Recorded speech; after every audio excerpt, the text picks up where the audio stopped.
So you all are here. We're going to be talking for the next 20 minutes or so about identifying and addressing your burnout as a Carleton student or staff, right? And so I think we know each other pretty much, but I'm Emily Moses and I am graduating this June, and I'm a student wellness advocate in the Office of Health Promotion. I'm Nate Page. I work in student health and counseling, and I've done a lot of work with students in burnout over the years. And the last 2 years in particular, this has become a very strong interest of mine, professionally with students, professionally with colleagues, and then even personally. So I have my own journey with burnout recovery. So that's one of the reasons why it's become so meaningful. And I've been giving a lot of presentations recently on burnout. And so I'm quite excited to talk about that today.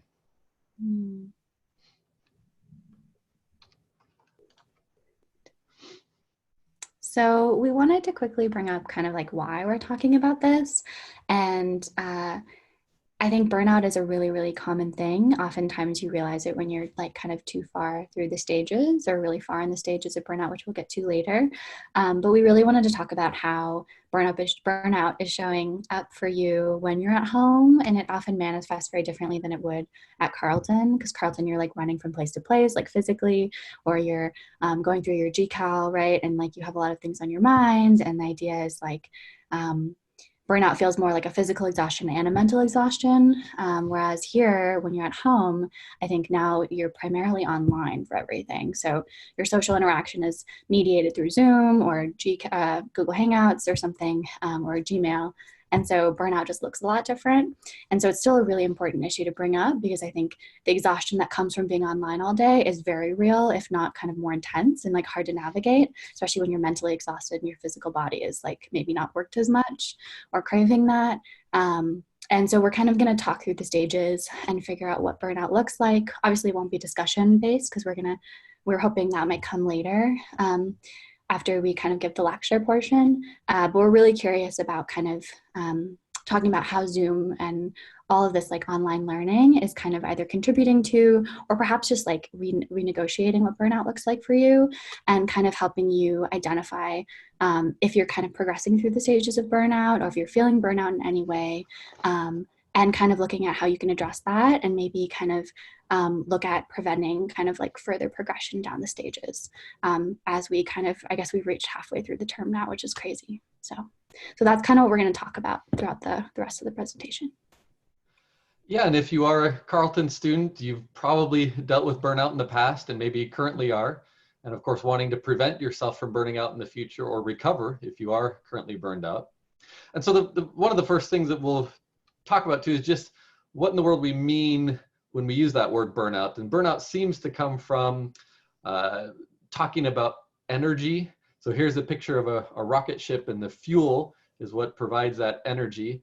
And rocket ships are actually designed to burn out. So it burns through all the fuel, and the rocket ship is burning out for a while before it reaches that point of burnout. And then at that point, it's hopefully gotten out of the atmosphere and it detaches from the spaceship, and the rocket will actually fall back down to Earth. But I think this is a beautiful analogy. Human beings are more complex, obviously, than rocket ships, but it's the similar phenomena that we are burning out for a while, we're slowing down, we're using up our reserves of energy, but then we can reach that point of actual burnout. And lots of times in the literature, that's what people are referring to when people have reached that state of I'm exhausted, I'm depleted, I can't go on, I'm actually burned out. But the process happens long before people actually get to that point. So the earlier that we can catch it, the more interventions we can do. And the two biggest risk factors for burning out are usually talked about as people that are high achieving and people that are really passionate about what they do. And so that puts you at a higher risk for burning out. And I can't think of too many other words that could describe many Carleton students, people that are high achievers and are passionate about what they do. And another quick metaphor that we'll use, burnout is actually talked about with battery energy quite a bit. And there is maybe you've experienced this, cell phones these days, there's more protective factors, but burnout is oftentimes when that battery will get overheated or will get damaged.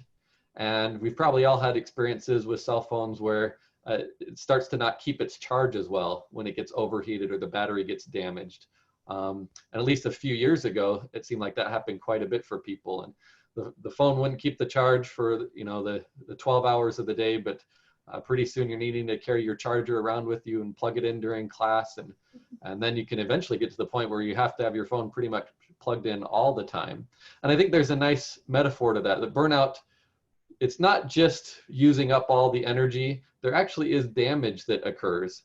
And the way that a lot of people talk about work-related burnout and help you figure out if it's more than just exhaustion is what happens when you take a vacation. If you take a week vacation, you come back and you feel energized, you're able to go and do and work like you used to, then it probably wasn't burnout. It was more just exhaustion. But you see time and time again, when people do reach burnout, it doesn't matter how long the vacation is. When they come back, they're pretty quickly back into those same feelings of fatigue, of the meaning being lost and not being able to recharge their batteries. And I see this quite a bit with students at Carleton, where maybe the first year or two, the 6-week winter break or the summer break, they come back and they feel great and they were able to fully recharge. But more often with juniors and seniors, there's enough damage that's occurred that it doesn't matter how long the break is. They need a lot of healing before they're able to really recharge and get back to a place where they've recovered from burnout. So those are a couple metaphors that I think are really helpful. And then I'll quickly show this before we talk about the 5 stages of burnout. So the Carleton Phoenix Project, I directed that, and we've done a number of videos. And we did a video called The 4 Stages of Burnout. So we're missing one of the stages.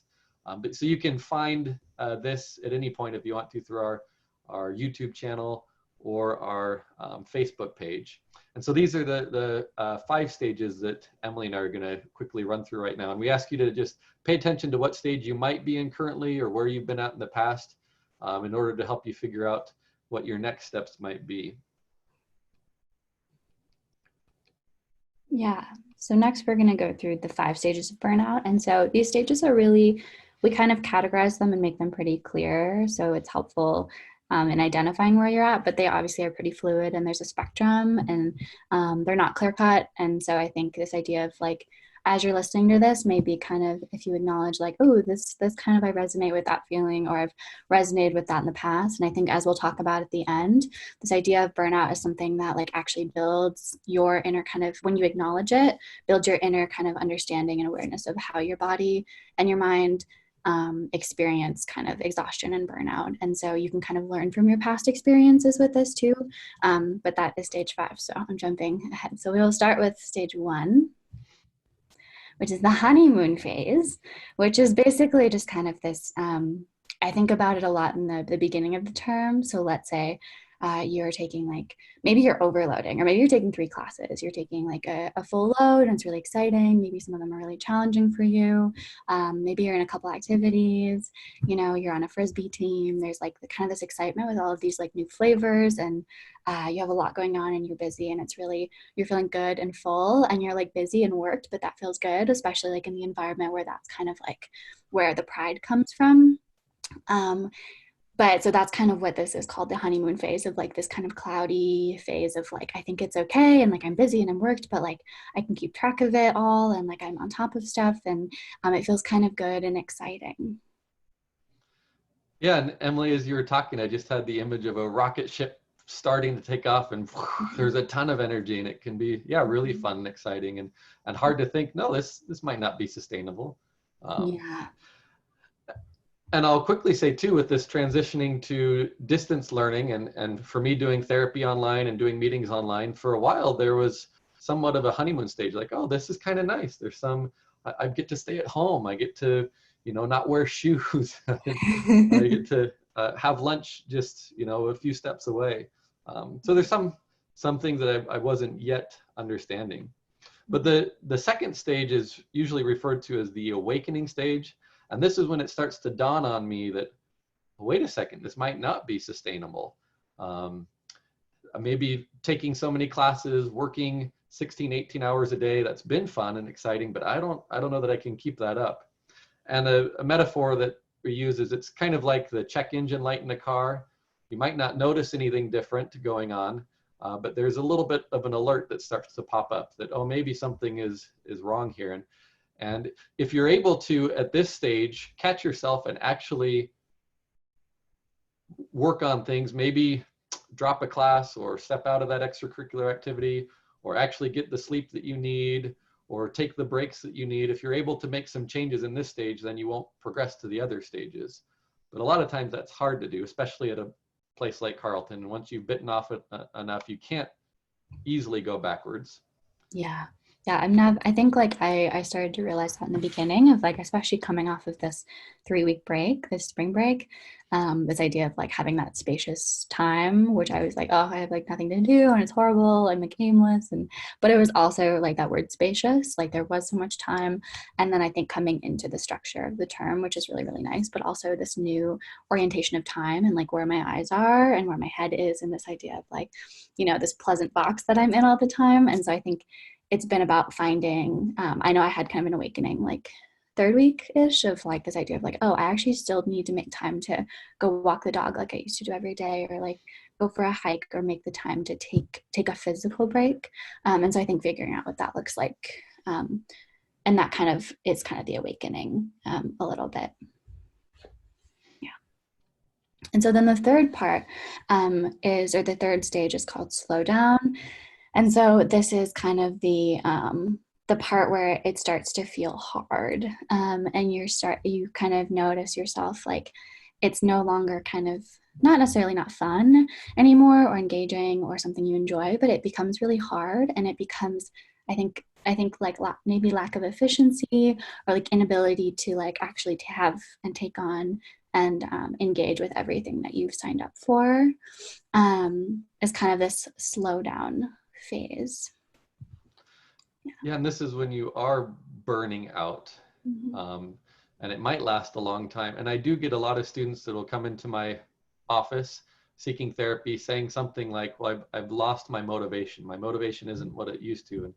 And there's the thought, well, I'm the problem. I'm just not blank enough. I'm not good enough. I'm not diligent enough. But as we unpack things, it becomes more and more clear that no, you're just burning out.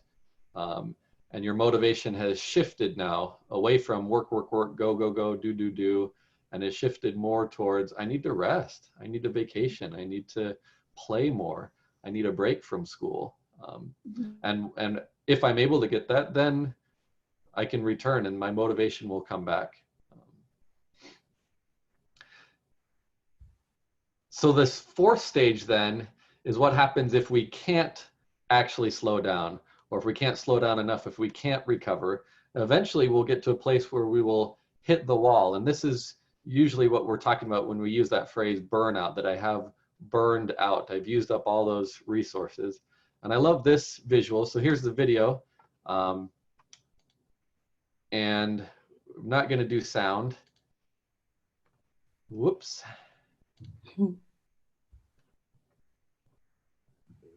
I got competing places that my mouse needs to be. There we go.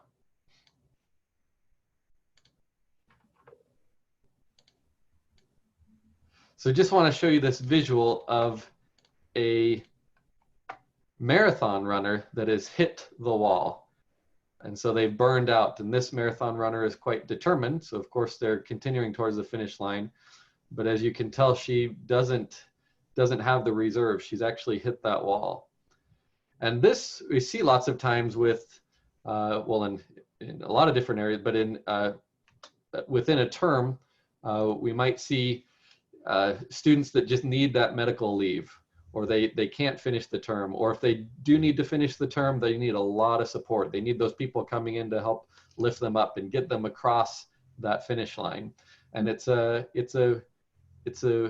hard thing to have reached burnout. And it is, I mean, if you've done any competitive sport, maybe long distance sports, you maybe have experienced that type of burnout. And it is a fairly dangerous thing, and it can do some damage. But it's totally something you can recover from. It's just hard when you hit that point at maybe week 8 or week 7 and you still have so much to go. So our work a lot of the time at that point is can you actually go on, or should we just stop this race, get you out and try it again next time? Yeah. And I think we've lost the presentation now too. Oh, there we are. We're back. Yeah, I exited out. It's No, there's so many things going on. But that's exactly what that is though. And the hitting the wall can be really destabilizing and also kind of I don't know the word I'm looking for. It also starts with a D. But it's kind of this idea of like, oh, like that was really hard, and like, oh my gosh, and I don't know if I can do that again.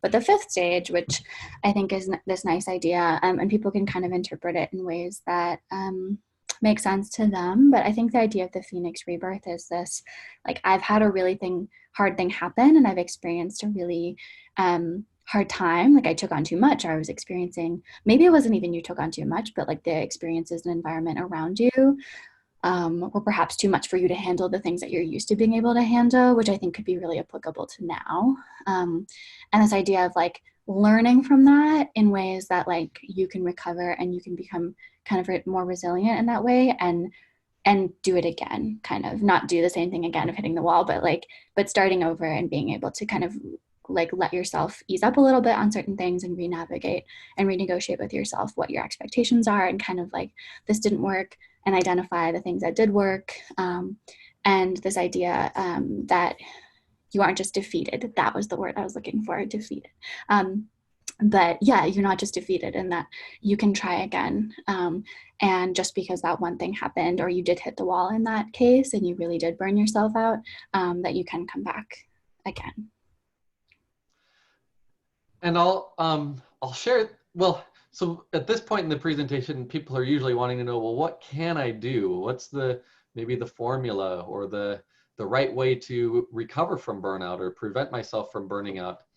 And the way that I tend to answer that question is it really is on an individual basis. And so figuring out what the plan is for you.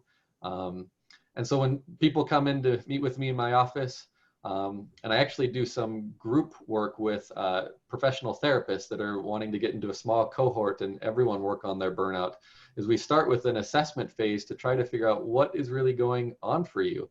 How much of the burnout is school related? How much is your family? How much is your job? How much is this COVID-19 social distancing situation? And there's usually just so many factors that are playing into that. And we'll look at all those things that might be individually on your shoulders, maybe your perfectionistic mindsets or your other beliefs about, productivity is king. And if I'm not productive, then I'm a failure. And so of course that's pulling into burnout. So we look at all those individual things, but then we also want to look at those big systemic things, the things that maybe are outside your control. Things like, being a student at Carleton and all the external pressures that are put on you. And so you can be, like a cog in a big wheel that's, powerful systems that are moving you towards burnout. And so we want to be authentic about how much of this is your responsibility on your shoulders and how much is this the systems that you're in, and even the cultures that we're in.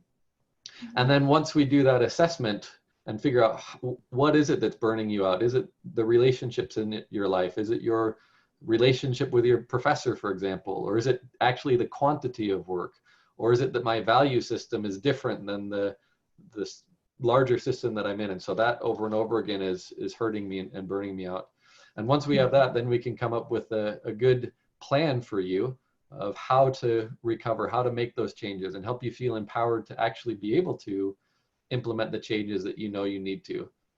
And I see that being a big step for a lot of people. It isn't necessarily knowing what I need to do, it's giving myself permission to actually do it, to actually get the sleep that I need, to actually drop that course, or to not do that play, or to decide I'm not going to do an externship over the summer. I'm going to rest, or whatever it might be.